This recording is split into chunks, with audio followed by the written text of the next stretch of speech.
Hello student, online class में आपका स्वागत है। आज हम कक्षा 5 सुगम भारती हिंदी सामान्य से का पार्ट 3 सुभद्रा कुमारी चौहान पढ़ेंगे। तो शुरू करते हैं पार्ट 3 सुभद्रा कुमारी चौहान।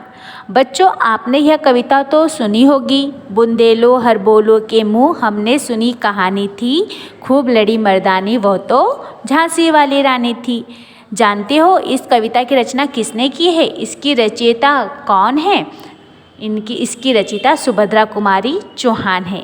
इन्होंने इसी तरह की अनेक कविताएं लिखी हैं। सुभद्रा कुमारी का जन्म सन 1904 ईस्वी में प्रयाग के निहालपुर मोहल्ले के ठाकुर रामनाथ सिंह के घर हुआ। इनकी मां का नाम धीराज कुंवर था। 5 वर्ष की उम्र में इनको स्कूल में भर्ती किया गया। अपनी तीक्ष्ण बुद्धि मतलब तेज अकल और तेज दिमाग और काव्य प्रतिभा के कारण वे सभी अध्यापकों की चहेती बन गई। चहेती का मतलब प्रिय बन गई।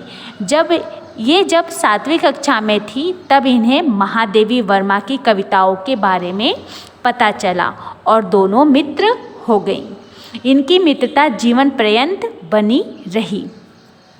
इनका विवाह खंडवा निवासी वकील लक्ष्मण सिंह चौहान के साथ हुआ। इसी समय जलियांवाला बाग कांड हुआ। इस कांड से सारे देश में अंग्रेजों के प्रति रोष की लहर फैल गई।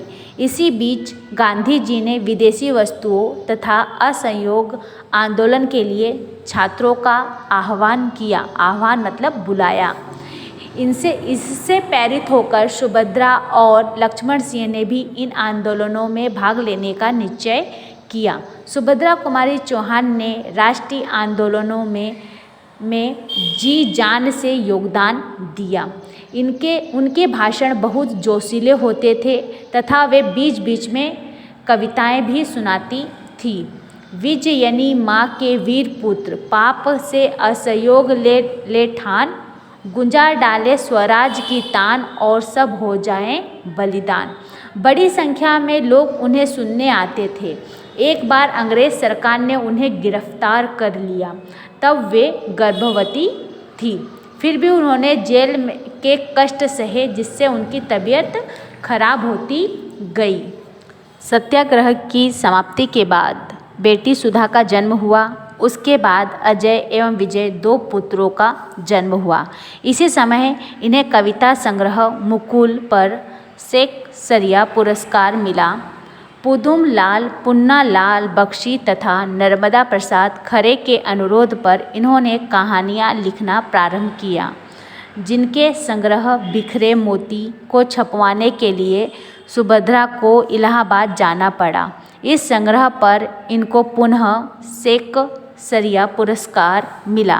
इसी समय वहाँ नरेंद्र शर्मा, केदारनाथ अग्रवाल और शमशेर बहादुर सिंह से इनका संपर्क हुआ, जो इनको मौसी कहा करते थे।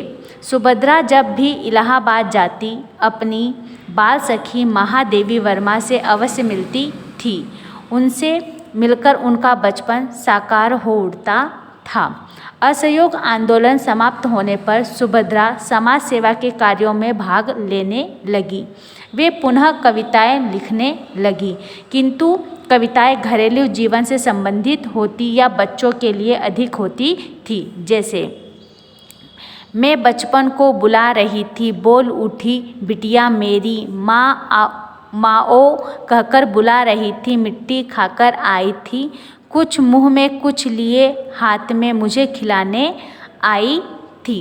तथा यह कदम का पेड़ अगर माँ होता यमुना तीरे, मैं भी उस पर बैठ कन्हैया बनता धीरे धीरे।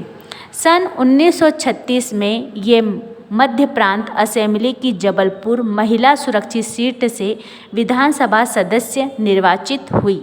ये साहस एवं करुणा की प्रतिमूर्ति थी। तरह तरह की सहायता के लिए लोग इनके पास आते थे। इन्होंने एक अनाथ बालिका को भी अपने यहाँ आश्रय प्रदान किया। इनकी बेटी सुधा का विवाह प्रेमचंद्र के बेटे अमृत राय से हुआ। लगातार दूसरी बार सुभद्रा जबलपुर विधानसभा सीट से चुनी गई और मध्य प्रांत असेंबली पहुंची। इसी बीच 30 जनवरी 1948 को गांधी जी की मृत्यु का समाचार मिला, जिससे उन्हें गहरा आघात लगा। वे टूट सी गई।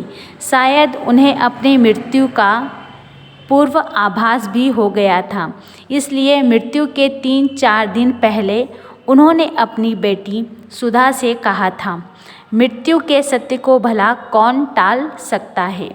नागपुर में शिक्षा विभाग की बैठक से लौटते समय सन 1948 ईस्वी में इस अमर कवयित्री और कर्मठ स्वतंत्रता सेनानी की कार दुर्घटना में मृत्यु हो गई।